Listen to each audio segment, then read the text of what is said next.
My name is Nadia, as I've said. I'm an engineer and designer. I'm also one of the founders of Edgeryders, our community of hacktivists, scientists, medical practitioners, artists, and many more. Over the years, we've been developing the capacity to have massive conversations on an open online platform, and we've developed software to be able to read and make sense of these conversations, to develop collective insights.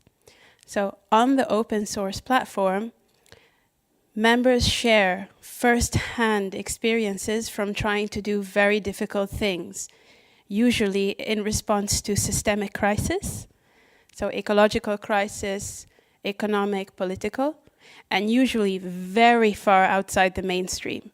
Sometimes in the grey economy, not entirely legal, and so on.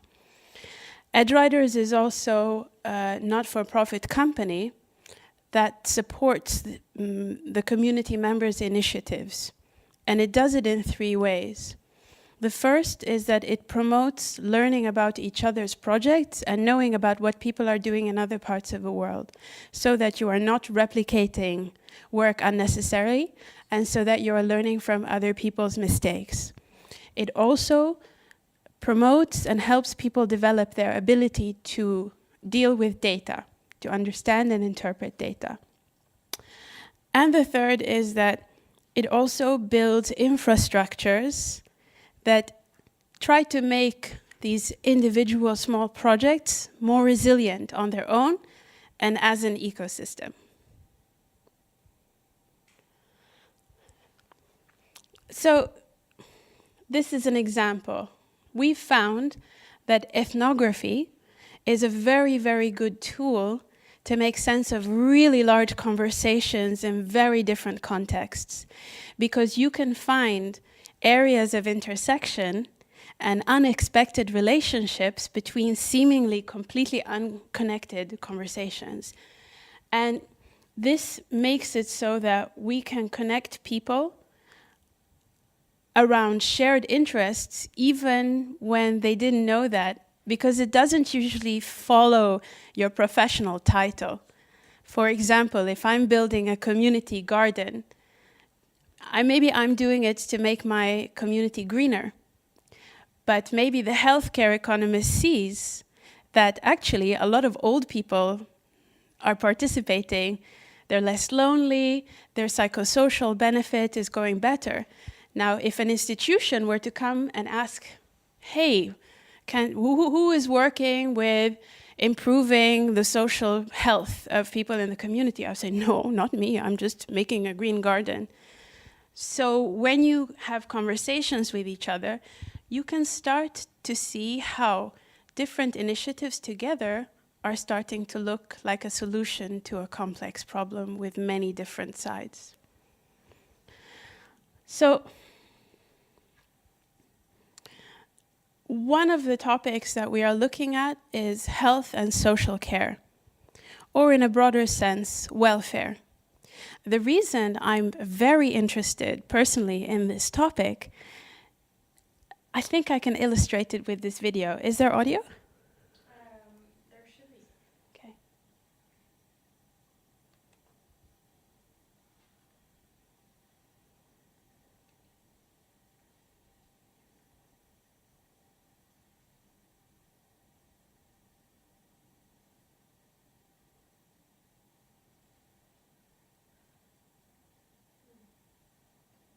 Okay, it's very slow. So I'll tell you what's in it instead. So in this video, you have Varoufakis, as we know, and you have a representative of UKIP in the UK. I think I don't need to introduce them further.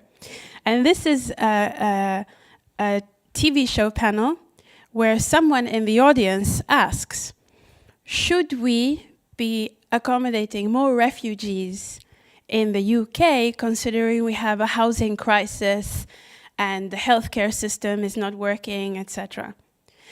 And I think this is a very interesting conversation because I believe that it is at the heart of the rise of white supremacy and authoritarian movements and a general hostility to outsiders in any way. Because what it displays is zero-sum thinking about how we provide care services and how we satisfy our own needs in our society. And zero-sum thinking is the thinking that every new person in the system means someone is kicked out. And that someone could be us. And what the populists and the supremacists tell us is that you don't have to worry about this because you are you. Because you have this color of skin because you happen to be born here. And this, of course, is a very attractive promise. Of course, they can't deliver on it, but that's not the point, right? And with health and social care, the big pink elephant in the room is that they're not entirely wrong. Because if you look at how quickly spending on health is rising, it's rising faster than GDP, which means that at some point we're going to be using all of our production just to keep ourselves healthy. And of course, this is not sustainable. So if we want this system to support ourselves and be welcoming and get away from this tendency, we need to make huge gains in the efficiency of how we care for our needs and how we care for each other. Now, the good news is that there are a lot of initiatives that are taking an approach which is very interesting. So this is a project that I think was presented here. This is a collective of, I think, over 200 doctors, engineers, scientists that are building a handheld stethoscope. And this is really important for obstetric diseases. And the interesting thing here is that they're doing it with open source hardware engineering and software engineering. And yes, they're doing it with the market, with equipment producers, but it's open source. And this hardware, this piece of, it cost, I think, 15 times less than the equivalent on the market. Yeah, we went from I'm part of it. We went from a 10,000 device to less than €100 device. And yeah, we've been working on building the micro components of the device. Yeah. So yeah, it's cool. It's super Thanks for talking about it. So this is a collective, a hacker collective outside of Oakland that are trying to develop open source alternatives to insulin. One of the founders suffers from type 1 diabetes themselves and could see that the costs were very high of insulin, and also the services offered are not as good as the ones that contemporary research says maybe we could be offered. And so they started to build this open protocol. And the thinking is you want to build something which they want to make it economically feasible to produce insulin at a small scale at an affordable price, and especially where the large actors can't make it. It's not it's not attractive commercially for them, or for whatever other reasons. And this is a clinic that I visited in Athens last year. So in Greece, like in a lot of places in Europe, if you lose your job, you also lose access to the healthcare system. And with exploding unemployment rates, many people are losing not only their livelihood, but also their lives. So this is an interesting clinic because it is driven by approximately 300 volunteers, 150 of which are doctors. They refuse to incorporate. technically, they are illegal. Since they opened, and when I met them last year, I think they had offered over 40,000 treatments. They don't handle money, and the staff runs a time bank. You see, they treat every patient that comes in as a potential caregiver. And the doctors say, you are here now, but maybe tomorrow I will need you. So it's a community-driven effort. And I think there are over 68, at the time there were over 68 of these clinics catering to the approximately 10% of the Greek population that is outside the official healthcare system. Now, these are just some of the initiatives. There are hundreds, possibly thousands. These initiatives are flexible, they're adaptive, and they're very, very efficient. And if you look under the hood, you find similar mechanisms to how Wikipedia is built and other software. So self-selection means that, if I take the example of Wikipedia, that every person decides which article they want to contribute to, how much, when, and from wherever they are. Nobody decides for you what you contribute to and how. Social networks means that the social norms and the software encourages people to get in touch with each other and discuss or build a consensus until they're happy with the quality of the article. Now, social networks and self-selection give rise to a pattern of information exchanges that is very, very complex. It's very different from, say, hierarchical organizations where decision-making and information only really passes in two directions, either up or down to your subordinate. And so these initiatives many of them are brilliant, but they also have their challenges.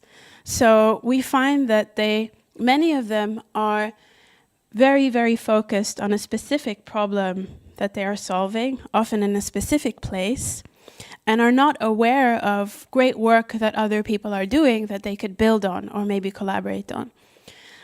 There's a lot of, in some of the more social projects, there's a lot of ideological and political tribalism. No, you're not exactly the right shade of Marxist, I don't want to work with you, right? You have many of these initiatives, some of them incorporate, become organizations, but even those organizations often don't follow the logic of the market. In fact, a lot of social innovation it's deeply political. It's an expression of political engagement and cannot be understood the same way a traditional organization does. There's interoperability problems. One of the things that makes institutions strong is that you have a centralization of information. And when they're good, you have access to that information and it's intelligible, it's understandable. That's why there's so much move towards open data and standardization of data so that you can compare experiences, see what's working or not. They use different software, they have different cultures of work, right? Which means that to glue these together to something which can provide us alternatives to where official systems are failing, there must be a way to glue them together, right? And one of the main obstacles for doing this is the cost of coordination.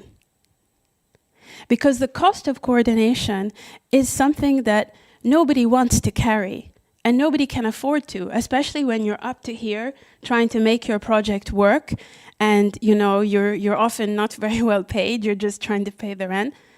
Having an additional layer is very difficult, but it's like with documentation. In a hacker community, we know that documentation is important, but it's because many, many people do it. If you are the first one or the only one to do documentation, it's just a cost. If many people are doing it, it saves you time and effort. And so why, if these initiatives are so effective and these ways of doing things are so promising, how can we adopt them into our existing systems? The first instinct, the natural instinct, is to think that we should come together and have deliberation. It's a representative democracy. Large conversations, and then at some point we decide that we should do this, and then we delegate responsibility to someone else to do things. Now, the problem with large-scale deliberative processes, or several problems actually, but one is that they're very, very costly. So sitting in an assembly requires you to spend 90% of your time listening to someone else, and this is time you're not actually doing anything. Also, essentially a deliberative process is essentially an assembly in an agora. It's the center. It makes these processes hackable, because if you capture the agora, you capture everything. These spaces, they reward people who are good at rhetoric. You get the demagogues. And in the worst instances, I won't say it outright, but Putin and the US elections, there are CIA documents where one of the strategies for disrupting a political process is to just call for more meetings. Right?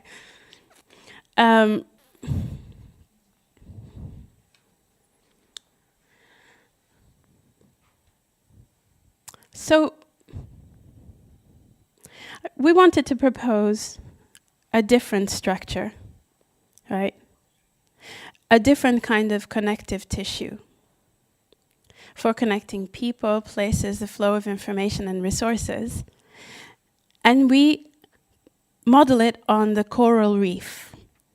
The coral reef is interesting because even though it takes up only 0.1% of the Earth's surface, of the ocean surface, it houses 25% of marine species. It's a very, very simple structure. It's these tiny, tiny animals that secrete carbonates that build a hard shell and that houses these very, very diverse ecosystems of fish and other organisms.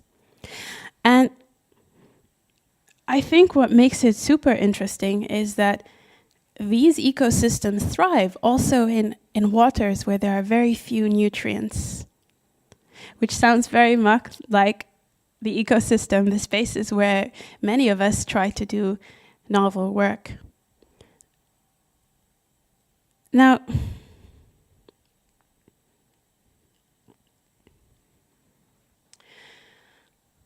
we think that we can build a kind of reef to support these transformative processes through a combination of very simple physical structures in different parts of the planet, connected by a layer of online interaction and knowledge exchange, and also movement between these places. And it wouldn't be the first time we did this. So between 2014 and 2015, we prototyped something based on an infrastructure that's been around with us since, I think, the 15th century, which is the Benedictine monastic orders. So it's a completely decentralized structure. You don't have central command and control. The behaviors are harmonized through a protocol that says, okay, this is how you interact with each other, but it doesn't tell you what to do. And when one monastic order wanted to adapt to the local environment, then they would send a monk to another monastery to learn. A more recent example is of a monastery in Norcia. It's in a similar region to where we ran the first prototype. And they decided they wanted to set up beer brewing. but they didn't have that knowledge there. So they sent off a monk to a monastery that brews beer in Belgium. And this person trained there, became a master brewer, and then brought the knowledge back. So we ran this prototype where we basically helped the city to build a civic innovation network. Super simple. We said, give us a space and some money. It was like 30,000 euros for a kind of artist residency, but for people who want to fix things. And this came out of a collective, one of our collective conversations about the challenges of dealing with unemployment, where the insight was, no, it's not, people don't want to fit into the labor market. You don't want to take on more debt. You don't necessarily want to work in a company doing things you don't believe in. You want to use your talents and your skills to actually do something meaningful in the world, try to solve a problem that you see. And the realization was that you actually need infrastructure to support you when you are doing this work. And it needs to fulfill 3 very simple needs. So the basic material needs, like a roof over your head, food in your stomach. The social needs, who are you in the eyes of others, that you need to have a good social role. And directional needs, what do I get up for in the morning? Where do I see myself in 10 years, 15 years from now? And we said, okay, let's model it on the monastic orders. Give us a space, give us 30,000 euros for people's food. And we invited people from the internet to move into this space, basically a secular monastic order in one of the most conservative places in a very conservative country. This is one of the oldest inhabited settlements on the planet. They've been around for over 9,000 years uninterrupted. And what we realized is that amazing things happen. So some of the collective, you had a teacher who had kids in this area that shows up and talks to some of the developers in one actually saying, I have all of these kids and the tech education isn't really great. And they start talking, and fast forward, you've got a movement where 1,000 kids in quite a small place have been taught to code, and you find that there's a child prodigy. There's this 14-year-old who also is a really good teacher that starts teaching the kids. These kids get invited to Rome. I think it was to the parliament. You get things like, ladies, when I visited the last time, there were people from just neighbors, ladies coming in and teaching the people in the house to make pasta.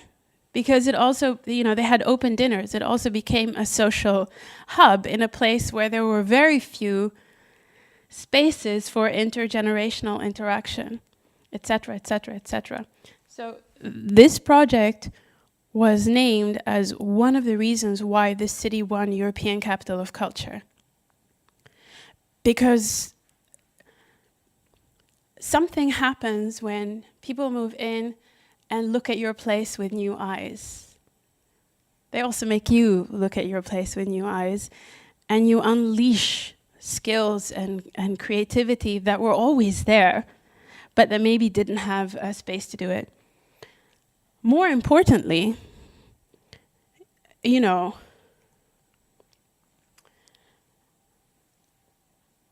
an age of post-truth politics, what do we do when every HTTP packet is potentially the carrier of a lie, of an untruth? How do we establish trust? We think that a network like this could become a web of trust because people are doing things. They're embedded in a place. They're talking with each other. We're moving around. And people can verify what you say. And over time, being in a place together, working together, that's how you build relationships and that's how you build trust. And we know that politics is very much about the number of handshakes that you build. People vote for people based on who they trust.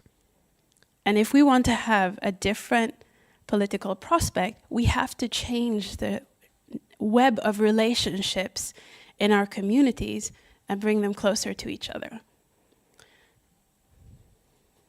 So what we want to do is we want to change the unmonastery as a model from a kind of lab for social innovation to a node in a bigger network for deep social and political transformation. And,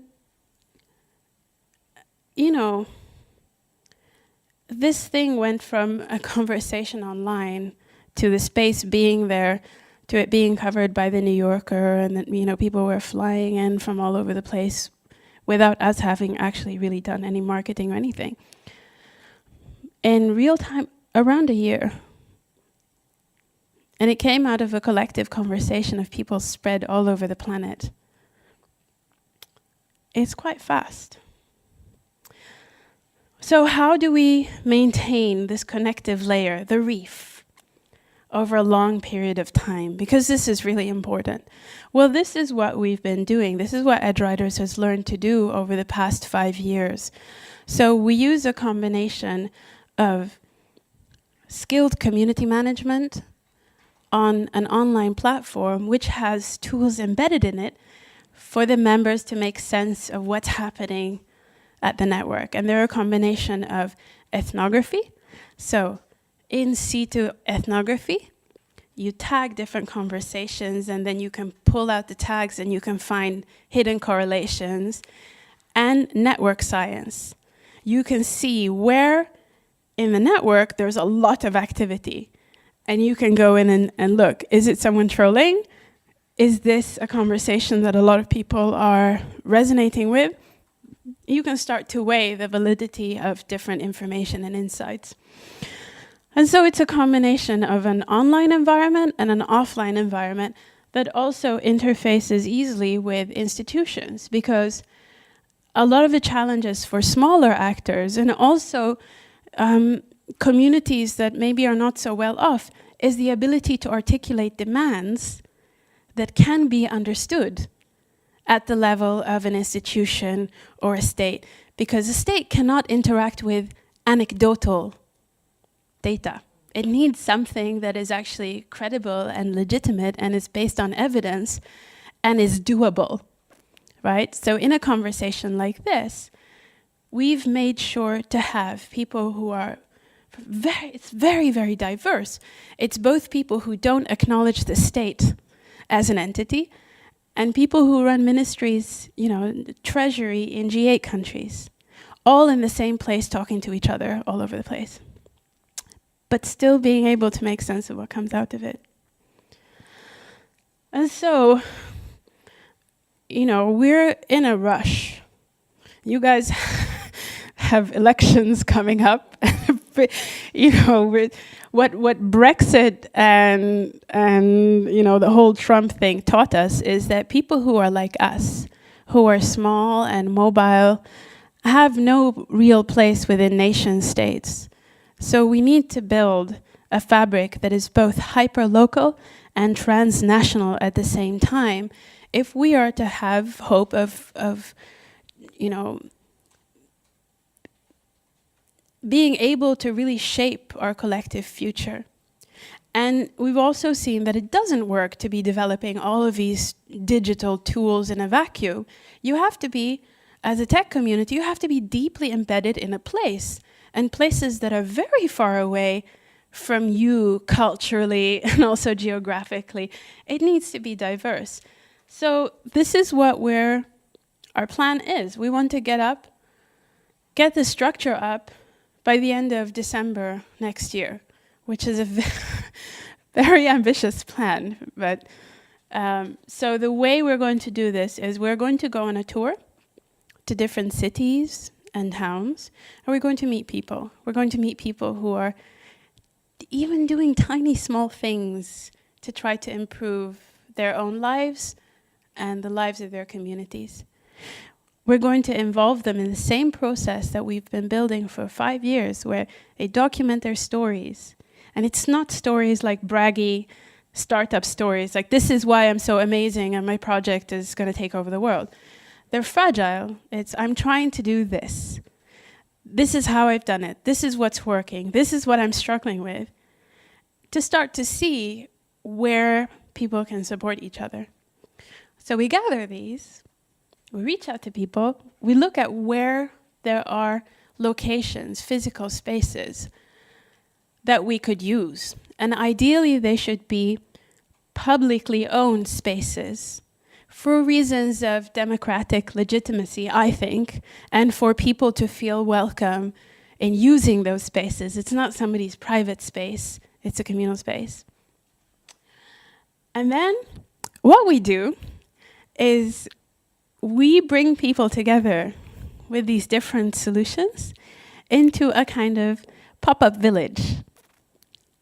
So it's an event where you can walk in and you can get an idea of what this healthy, functional, creative space with these solutions that are built by citizens for citizens could be like. Because the crisis that we're in is very much a crisis of imagination. We can't see alternatives.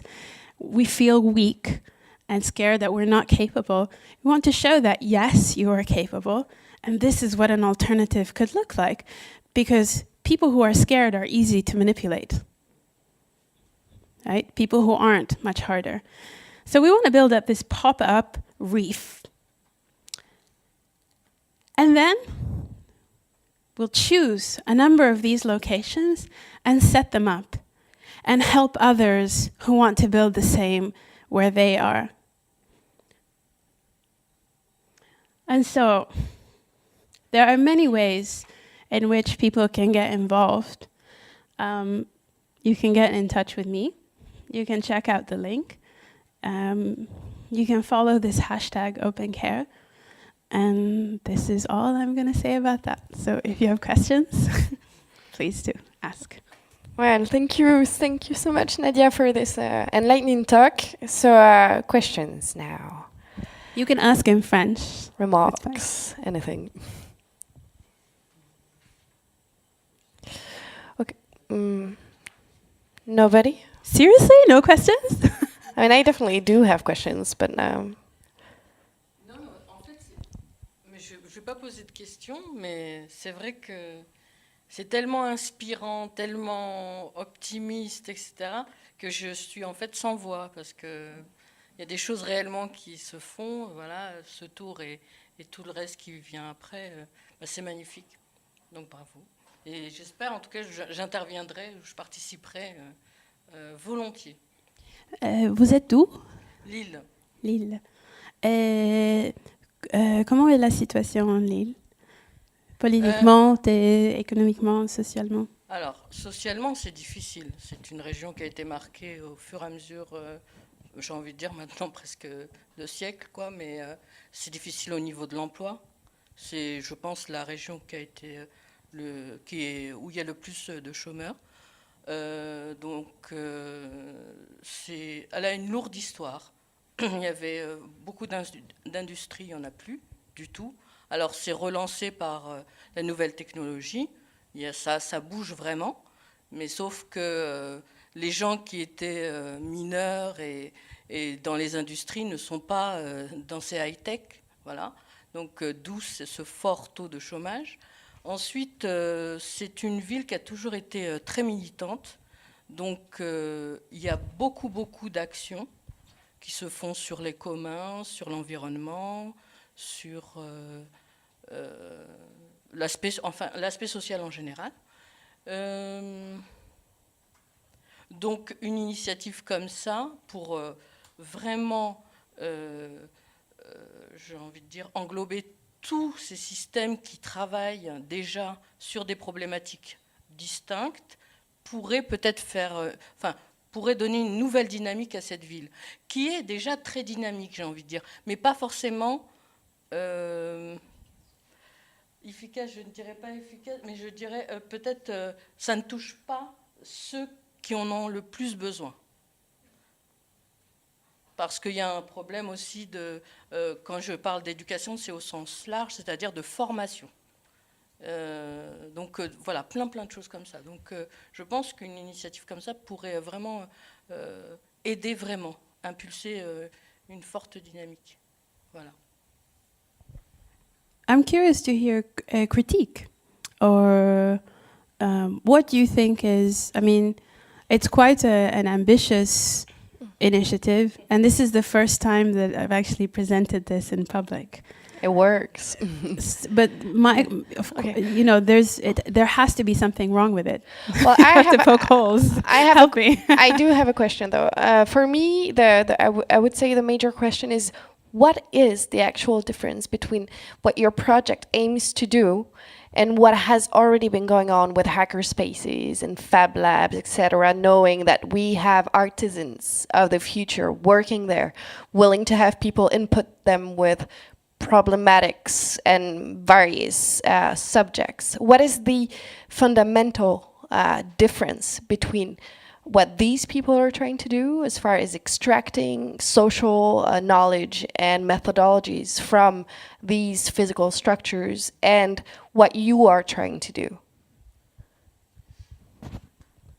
So it's different, of course, from hackerspace to hackerspace. There's no thing as a hackerspace, but a lot of the work that goes on in hackerspaces is playing. Right? It's playing with technology, and the challenge is making technology do interesting things.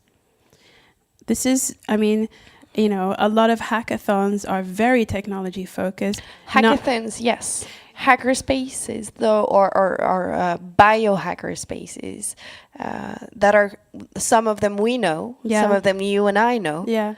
Per se, La Paillasse, for example, in Paris. Its aim is to pursue a social improvement through science and technology. But this is a space that has that explicit goal. Mm-hmm. A lot of spaces that I've seen are, you know, a lot of the people who use those spaces are very committed to solving the technological problem, right? And what's very useful about being in a context like that is you have others that you can ask for help. A lot of these issues require very banal technology. They don't require too much technological innovation, and it's not really fun for a hacker to tackle all of this. You're dealing with mailing lists, or you're just, you know, trying to repackage information, whatever. I think the other part, it has to do with your starting point, right? For us, the starting point is often in an online conversation about something that matters to someone. In this case, it was health and social care. Well, for these reasons, because it's unsustainable. And then it's about gathering information and knowledge about who's already doing work that's out there. I don't know how many projects I've seen that are tech intensive that are just basically a me too. Like in one country it shall not be named, it's quite small. You had 2 rideshare apps. None of them is going to get to critical mass, which means that both of them are not very good. So you have a lot of this replication, and I think the third is that it has to do with the connective tissue. Right? Some spaces, like La Paillasse, are very good at getting diverse groups in there. I don't know how much they're talking to other places and other communities and activist groups, not only that are in France, but that are all over the place, and who may not even be engaging with technology at all other than email. I understand. Okay. Est-ce que quelqu'un d'autre a une question? Okay. Sure. Thank you very much. This is, in fact, as you said, a very interesting initiative. Somebody spoke of Lille. I'm living in Paris, but I was born in a town which is now very famous in the whole world, in Calais, the so-called jungle of Calais. Calais needs a new start. It was also a very famous town for the textile industry, lives from tourism, but not enough. So I think such a project could be interesting for such a town, but I would say taking into account the specificities of France, you need to prepare a very broad presentation of your project. You have to speak with local administration and also central administration. You have to speak and to negotiate with a representative of industry. For instance, in Calais, the representative of the textile industry have been always against new industry sectors because they can propose only low wages. So it's a very difficult project, and you have also to have to beat against opposition from the population, which will have to understand the goal you are following. So I would say it's very hard, and you have a short delay in order to carry out this project. I would wonder it would be possible in a short delay to carry out such project. I have a question for you guys. What's the situation with squatting in France? Well, people are taking over. Well, some people are. There are a lot of free spaces. We have one person in the community that is pretty active. I will name him. His name is Nicolas Voisin. And I think he's always pinpointing in the ecosystems where there are actual spaces that are completely abandoned, that we should, as a community, reinvest and re-enchant, as I would say, to make a short reference to David Rowe's book. I think we could apply this to spaces, enchanted objects. Maybe you have come across this book. So there are some people that are willingly taking over. We have a fabulous space that is called les Grands Voisins, à l'hôpital Saint-Paul, that is being taken over by associations of various kinds. I would say, yeah, but that is a donation of the Paris City Hall. So there is something. I would not say that people are taking over. Actually, I would say it's bubbly. It's coming up.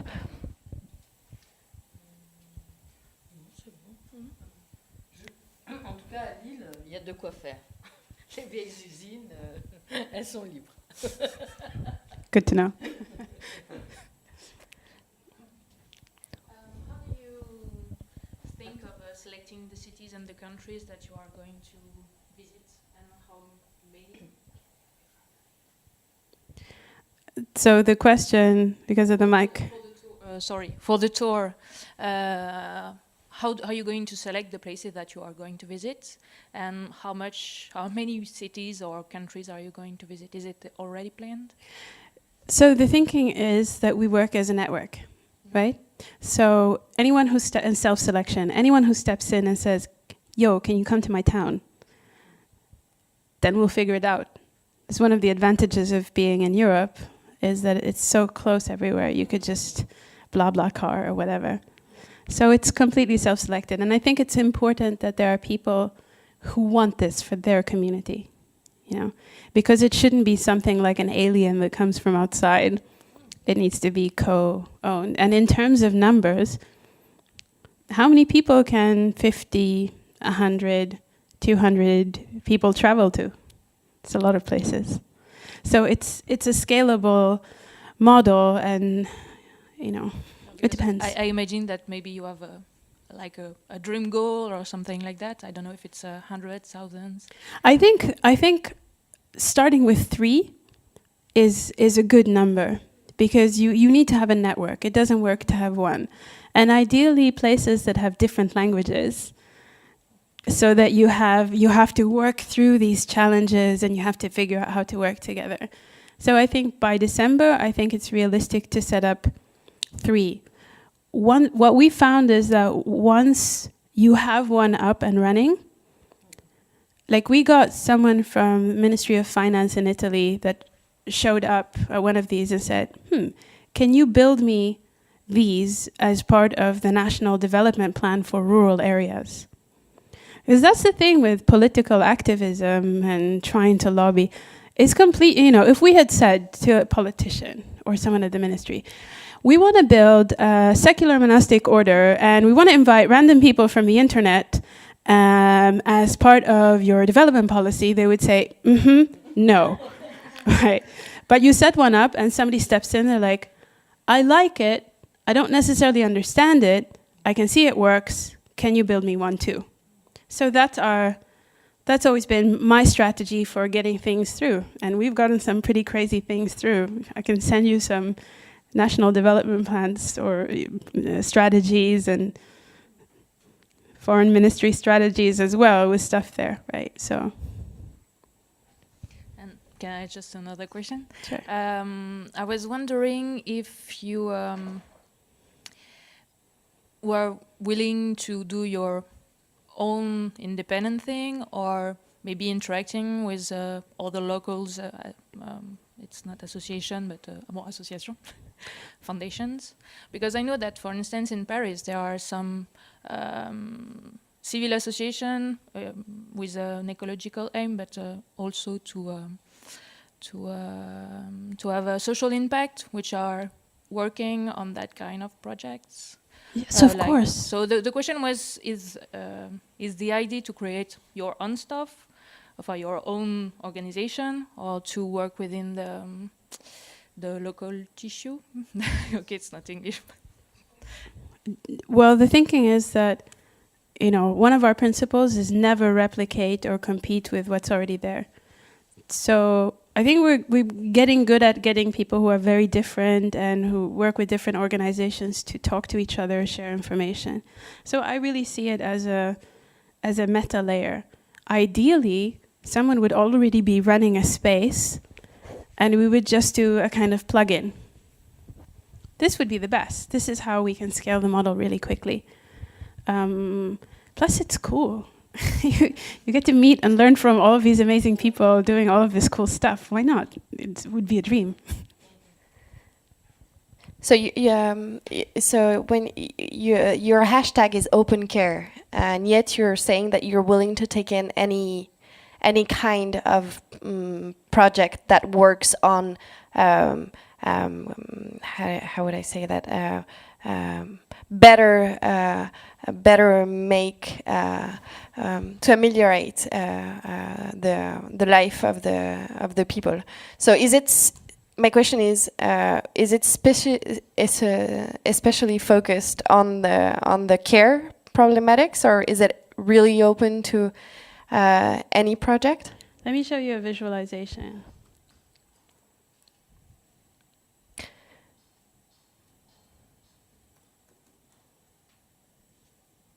Or are you making the correlation between the projects and how it affects care? You know what I'm saying? Yeah. Oh, and by the way, just in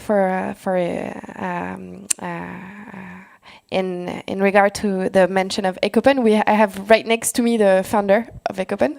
So Mehdi, Nadia. So I think it's good for you guys to meet, maybe if you want to talk later. Yes. Yes. Okay. I've met Olivier. Oui. Yeah. Co-founder. Yeah. Okay. So when I say care, this is what I'm talking about. So I know that, so we're running a research project, and it's very much, because it's policy stuff, it's very much about health and social care. The thing is, we know this. There are so many social and economic contributing factors and ecological, many different, to whether you feel well and cared for or not. And I think it's really simple. It's anyone who is trying to care for other people and an environment. So this is a visualization I made of data generated by the Council of Europe. They did consultations in over 200 cities about well-being. They developed these well-being indicators. Project didn't really go anywhere, but nice data. Okay. So these are dimensions, different dimensions of well-being, right? And people, one of the things that working this way with these tools is that it makes it possible to start connecting things, because any problem is not, it's not just one source. It's a combination of different things that are not working. So you start with what people are unhappy with, you discuss it, you figure it out, and then you figure out what you're trying to do, maybe what else would be needed to do to succeed at what you're doing. It's kind of punk. It's really super anarchic. It's really, people just do what they want to do, and we figure out how to help each other. So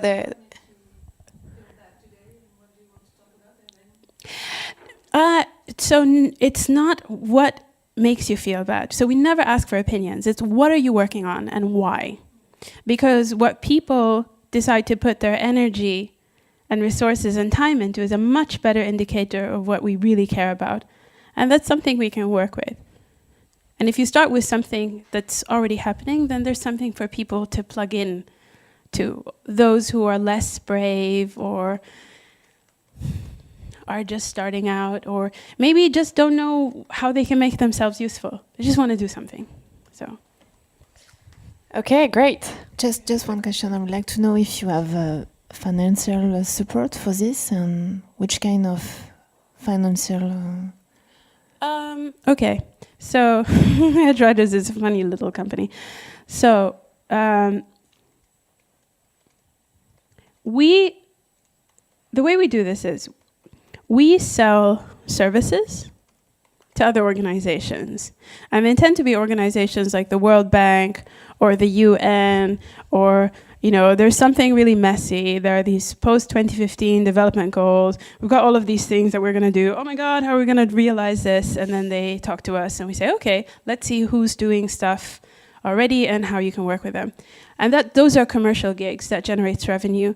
We have overhead from those gigs, and that overhead we invest back into the community. We also get like funding, because you know this is kind of a researcher's dream come true, is that you have all of his data and all of these tools. So we're doing like a 1.6 million euro research project on how to rethink health and social care systems in Europe. Basically, if we want to do something, we figure it out. Thank you. There's so much money, you know, people are like, there's no money. It's not true. There's more money than sense. It's just you have to figure out an interface with it.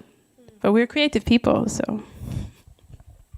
All right, I think I need to put you in contact with a few people then. You have to explain to us how. I think it's pretty magical the way you see things in the and very probably very realistic as well. People, I think the question of funding is fundamental in the way that we at some point, sometime, we need support to pursue our initiatives further. So maybe a talk one day on how you can actually access funding and how you can articulate your project. My advice is just build it. Start building, because what happens is, I mean, the way a lot of these projects have happened is we just start doing something. It's usually very cool and interesting because it comes out of a collective conversation. People find their way in. A certain number of those people will have access to resources, and then that moves on. And you never know where that's coming from. Mm-hmm. Because like with funding streams, research or whatever, there's so many, you have to fit in at exactly the right time. Yeah. And it's just such a waste of time chasing that stuff. Totally, yeah. So just what you need to do is you need to make your work really visible. Like all of these conversations, they're happening on an open online platform. Absolutely. And the content is usually really, really good. Yeah. It's so interesting because you learn how. And people share that stuff. Absolutely. Out. So people find us. Yeah, okay. Okay, great. Anybody has another question? No? All right. Okay. So I think that's Thank you for your time and your attention. Thank you so much, Nadia. Hope to see you.